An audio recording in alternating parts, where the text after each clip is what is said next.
اس پارے کے 3 حصے ہیں۔ سورہ یوسف کا بقیہ حصہ، سورہ رعد مکمل اور سورہ ابراہیم مکمل۔ سورہ یوسف کا بقیہ حصہ، حضرت یوسف علیہ السلام کے واقعے کی تفصیل گزشتہ پارے میں بیان ہو چکی ہے۔ اس حصے میں اسی قصے کا اختتام بیان کیا گیا ہے، جس میں حضرت یوسف علیہ السلام کی آزمائشوں کے بعد کامیابی اور خاندان کے ساتھ ملاپ کا ذکر ہے۔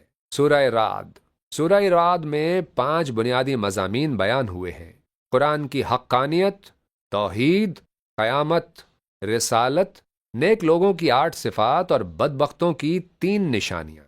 پہلا مضمون توحید، سورۃ الرعد کی آیت 2 سے 11 میں توحید باری تعالیٰ کو بیان کیا گیا ہے۔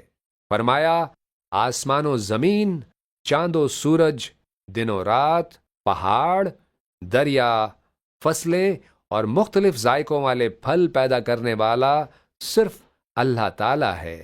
نفع و نقصان، زندگی و موت اور پوری کائنات کا نظام اسی کے اختیار میں ہے۔ دوسرا مضمون قیامت، مشرکین کو یہ بات عجیب لگتی ہے کہ وہ مردہ ہڈیاں دوبارہ زندہ کیسے ہوں گی، حالانکہ اصل تعجب کی بات ان کا یہ انکار ہے، کیونکہ اللہ کے لیے دوبارہ زندہ کرنا کچھ مشکل نہیں۔ جو اللہ پہلی بار بغیر کسی نمونے کے پیدا کر سکتا ہے، اس کے لیے دوبارہ پیدا کرنا کیا مشکل ہے۔ تیسرا مضمون رسالت، ہر قوم کی ہدایت کے لیے اللہ تعالیٰ کوئی نہ کوئی پیغمبر بھیجتا رہا ہے تاکہ لوگ راہ راست پا سکیں۔ پھر آگے سورہ ابراہیم شروع ہو رہی ہے۔ سورہ ابراہیم میں بھی 5 اہم مضامین بیان ہوئے ہیں۔ رسول اللہ صلی اللہ علیہ وسلم کو تسلی دی گئی کہ سابقہ انبیاء کو بھی اپنی قوموں کی طرف سے مخالفت کا سامنا کرنا پڑا۔ منکرین کے شبہات کا ذکر اور ان کی تردید کی گئی، جیسے اللہ کے وجود میں شک، یہ اعتراض کہ بشر رسول نہیں ہو سکتا، آباء و اجداد کی اندھی تقلید۔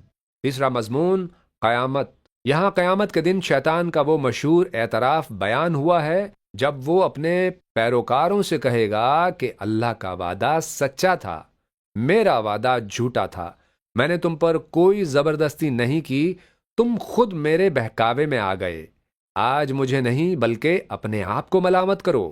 چوتھا مضمون، اس کے بعد حضرت ابراہیم علیہ السلام کی 6 دعائیں ذکر کی گئی ہیں۔ امن و امان کے لیے دعا، بت پرستی سے حفاظت کی دعا، نماز کی پابندی کی دعا، لوگوں کے دلوں کے میلان کی دعا، رزق میں برکت کی دعا، مغفرت کی درخواست کی دعا۔ یہ پارہ ہمیں سکھاتا ہے کہ حقیقی کامیابی اللہ پر ایمان، توحید پر استقامت اور صبر و شکر کے ساتھ اس کے احکامات پر عمل کرنے میں ہے۔ جو لوگ اللہ کی نافرمانی اور شیطان کے بہکاوے میں آتے ہیں، وہ دنیا و آخرت میں نقصان اٹھاتے ہیں۔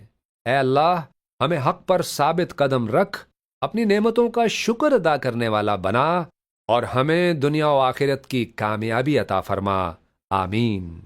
یوں گزاریں اس برس رمضان کو، اب سمجھ کے پڑھنا ہے قرآن کو۔